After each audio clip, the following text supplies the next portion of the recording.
رسول کریم صلی اللہ علیہ وآلہ وسلم کی زندگی کا واقعہ ہے کہ زید بن حارثہ رضی اللہ عنہ بنی فرازہ کے علاقے میں جا نکلے۔ یہ قبیلہ مسلمانوں کا جانی دشمن تھا۔ وادی القرا میں زید رضی اللہ عنہ کا سامنا بنی فرازہ کے چند آدمیوں سے ہو گیا۔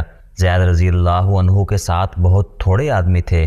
بنی فرازہ کے ان آدمیوں نے ان سب کو قتل کر دیا اور زید رضی اللہ عنہ کو گہرے زخم آئے۔ وہ گرتے پڑتے مدینہ پہنچ گئے۔ جب ان کے زخم ٹھیک ہو گئے تو رسول کریم صلی اللہ علیہ وآلہ وسلم نے انہیں باقاعدہ فوجی دستے دے کر بنو فرازہ پر حملے کے لیے بھیجا تھا۔ مسلمانوں نے بنی فرازہ کے بہت سے آدمیوں کو ہلاک اور کچھ کو قید کر لیا۔ جھڑپ بڑی خونریز تھی۔ ان قیدیوں میں قرفہ فاطمہ بنت بدر بھی تھی۔ اس عورت کی شہرت یہ تھی کہ اپنے قبیلے کے علاوہ دوسرے قبیلوں کو بھی مسلمانوں کے خلاف بھڑکاتی رہتی تھی۔ اسے مدینہ لا کر سزائے موت دے دی گئی۔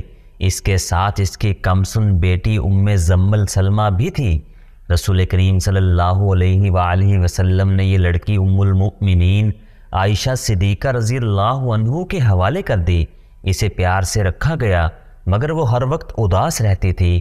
عائشہ صدیقہ رضی اللہ عنہ نے اس پر رحم کرتے ہوئے اس کو آزاد کر دیا، بجائے اس کے کہ سلمہ مسلمانوں کی شکر گزار ہوتی کہ اسے لونڈی نہ رہنے دیا گیا اور اسے آزاد کر کے اونچی حیثیت میں واپس بھیج دیا گیا۔ اس نے اپنے دل میں اپنی ماں کے قتل کا انتقام رکھ لیا اور جنگی تربیت حاصل کرنے لگی۔ وہ سرداروں کے خاندان کی لڑکی تھی۔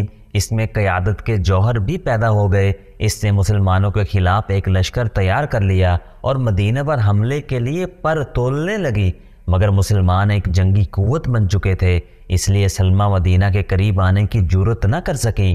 اب طلیحہ اور عینیہ کو شکست ہوئی تو سلمہ میدان میں آ گئی۔ اس کی ماں عینیہ کی چچا زاد بہن تھی۔ جن قبیلوں نے خالد رضی اللہ عنہ سے ٹکر لی تھی، انہیں یہ لڑائی بڑی مہنگی پڑی تھی۔ جو بچ گئے تھے وہ ادھر ادھر بھاگ گئے تھے۔ ان میں غطفان، تئی، بنو سلیم اور حوازن کے بعض سرکردہ لوگ سلمہ کے ہاں جا پہنچے اور عہد کیا کہ سلمہ اگر ان کا ساتھ دے تو وہ مسلمانوں سے انتقام لینے کے لیے جانیں قربان کر دیں گے۔ سلمہ تو موقع کی تلاش میں تھی۔ وہ تیار ہو گئی اور چند دنوں میں اپنا لشکر تیار کر کے روانہ ہو گئی۔ اس وقت خالد رضی اللہ عنہ بزاخہ میں تھے جہاں انہوں نے طلیحہ کو شکست دی تھی۔ انہیں اطلاع ملی کہ بنو فرازہ کا لشکر آ رہا ہے۔ خالد رضی اللہ عنہ نے اپنے دستوں کو تیار کر لیا۔ جس طرح سلمہ کی ماں اپنے جنگی اونٹ پر سوار ہو کر لشکر کے آگے آگے چلا کرتی تھی، اس طرح سلمہ بھی اپنے لشکر کے آگے آگے تھی۔ اس کے ارد گرد 100 شتر سواروں کا گھیرا تھا جو تلواروں اور برچھیوں سے مسلح تھے۔ یہ لشکر جوش و خروش بلکہ قہر اور غضب کے نعرے لگاتا آ رہا تھا۔ خالد رضی اللہ عنہ نے انتظار نہ کیا کہ دشمن اور قریب آئے۔ ان کے ساتھ نفری تھوڑی تھی۔ وہ دشمن کو اتنی مہلت نہیں دینا چاہتے تھے کہ وہ حملہ کی ترتیب میں یا قلیل تعداد مسلمانوں کو نفری کی افراد کے بلبوتے پر گھیرے میں لینے کی پوزیشن میں آئے۔ خالد رضی اللہ عنہ نے ہلہ بولنے کے انداز سے حملہ کر دیا۔ انہیں معلوم تھا کہ دشمن کا لشکر سفر کا تھکا ہوا ہے۔ خالد رضی اللہ عنہ نے دشمن کی اس جسمانی کیفیت سے بھی فائدہ اٹھایا۔ سلمہ جو 100 جنباز ستر سواروں کے حفاظتی نرخے میں تھی، اشتعال انگیز الفاظ سے اپنے لشکر کے جوش و خروش میں جان ڈال رہی تھی۔ مورخ لکھتے ہیں کہ بنو فرازہ نے خالد رضی اللہ عنہ کو بڑا ہی سخت مقابلہ دیا۔ نفرت تھوڑی ہونے کی وجہ سے خالد رضی اللہ عنہ مجبور ہوتے جا رہے تھے اور دشمن کے حوصلے بڑھتے جا رہے تھے۔ سلمہ کی للکار اور الفاظ جلتی پر تیل کا کام کر رہے تھے۔ خالد رضی اللہ عنہ نے سوچا کہ صرف یہ عورت ماری جائے تو بنو فرازہ کے قدم اکھڑ جائیں گے۔ انہوں نے اپنے چند ایک منتخب جانبازوں سے کہا کہ وہ سلمہ کا حفاظتی حصار توڑ کر اسے اونٹ سے گرا دے۔ سلمہ کے محافظ بھی جانباز ہی تھے۔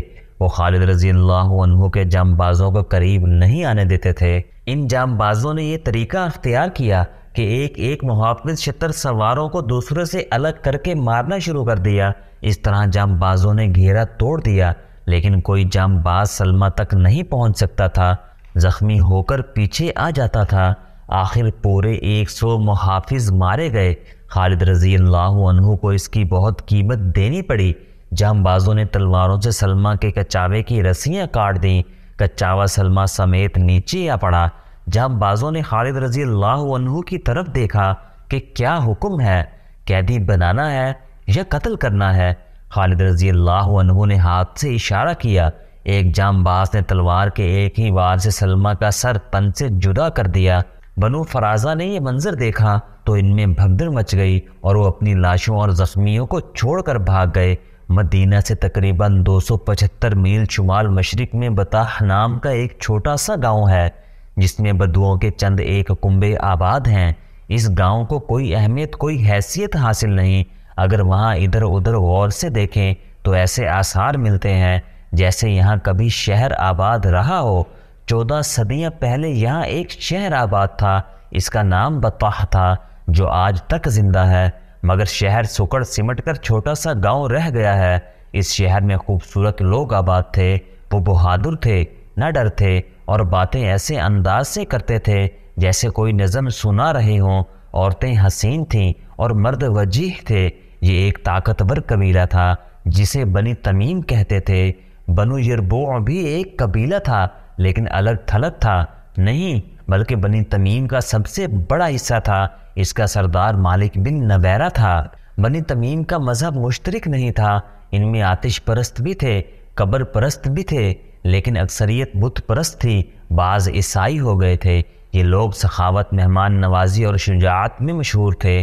رسول اکرم صلی اللہ علیہ وآلہ وسلم نے ہر طرف قبول اسلام کے پیغام جن قبیلوں کو بھیجے تھے، ان میں بنو تمیم خاص طور پر شامل تھے۔ اسلام کے فروغ اور استحکام کے لیے بنو تمیم جیسے طاقتور اور بااثر قبیلے کو ساتھ ملانا ضروری تھا۔ یہ ایک الگ کہانی ہے کہ اس قبیلے نے اسلام کس طرح قبول کیا تھا۔ مختصر یہ کہ بنی تمیم کی غالب اکثریت نے اسلام قبول کر لیا۔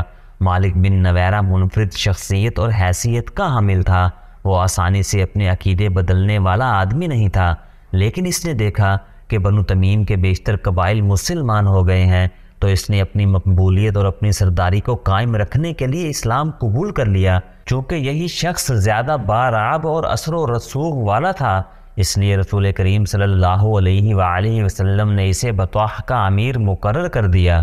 زکوٰۃ، عشر، دیگر محصول اور واجبات وصول کر کے مدینہ بھجوانا اس کی ذمہ داری تھی۔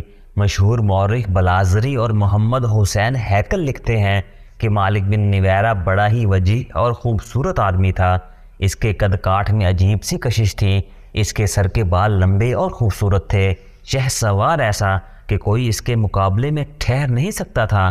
اچھا خاصا شاعر تھا، آواز میں مٹھاس اور ترنم تھا، اور اس میں سب سے بڑی خوبی یہ تھی کہ ہنسمکھ تھا، غم کے مارے ہوئوں کو ہنسا دیتا تھا۔ اس میں خرابی یہ تھی کہ اس میں غرور اور تکبر بہت تھا۔ اس کی ایک وجہ تو اس کی وہ حیثیت تھی جو اسے بنو تمیم میں اور خصوصاً اپنے قبیلے میں حاصل تھی۔ دوسری وجہ اس کا مردانہ حسن اور دیگر مردانہ اوصاف تھے جو ایک طلسم کی طرح دوسروں پر حاوی ہو جاتے تھے۔ اس کا تعلق متعدد عورتوں کے ساتھ تھا۔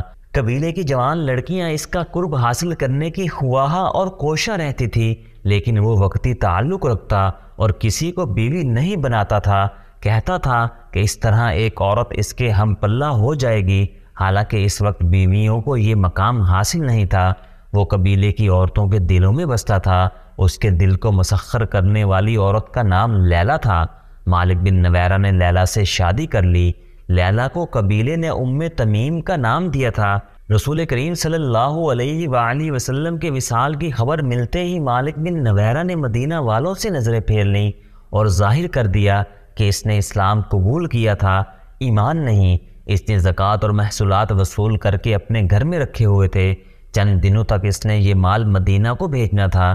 اس نے قبیلہ کے لوگوں کو اکٹھا کر کے انہیں زکوٰۃ اور محصولات واپس کر دیے۔ اب تم آزاد ہو۔ مالک نے کہا، میں نے مدینہ کی زنجیر توڑ ڈالی ہے، اب جو کچھ تم کماؤ گے وہ سب تمہارا ہوگا۔ لوگوں نے داد و تحسین کے نعرے بلند کیے۔ مالک بہت خوش تھا کہ مدینہ سے تعلق توڑ کر وہ اپنے قبیلے کا پھر خود مختار سردار بن گیا ہے، مگر اس کی خوشی زیادہ دیر تک قائم نہ رہ سکی۔ 2-3 قبیلوں کے سرکردہ آدمیوں نے مالک سے کہا کہ اس نے مدینہ سے تعلق توڑ کر اچھا نہیں کیا۔ مالک نے انہیں مدینہ کے خلاف کرنے کی بہت کوشش کی، لیکن اس کی زبان کا جادو نہ چل سکا۔ زکوٰۃ اور محصولات کی ادائیگی کے مسئلے پر بنو تمیم 3 حصوں میں بٹ گئے۔ ایک وہ تھے جو زکوٰۃ وغیرہ کی ادائیگی کرنا چاہتے تھے، دوسرے وہ جو مدینہ والوں کے ساتھ کوئی تعلق نہیں رکھنا چاہتے تھے، اور تیسرے وہ تھے جن کے لیے یہ فیصلہ کرنا مشکل ہو گیا تھا کہ وہ کیا کریں۔ ان سب کے اختلافات اتنے بڑھ گئے کہ قبیلوں کی آپس میں خون ریز لڑائیاں شروع ہو گئیں۔ اتنے میں سجا اپنا لشکر لے کر آ گئی۔ سجا کا ذکر پہلے آ چکا ہے، اس نے نبوت کا دعویٰ کیا تھا۔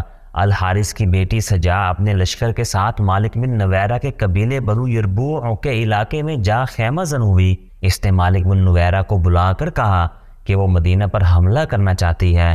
اگر تم اپنے قبیلے کو میرے لشکر میں شامل کر دو تو ہم مسلمانوں کو ہمیشہ کے لیے ختم کر سکتے ہیں۔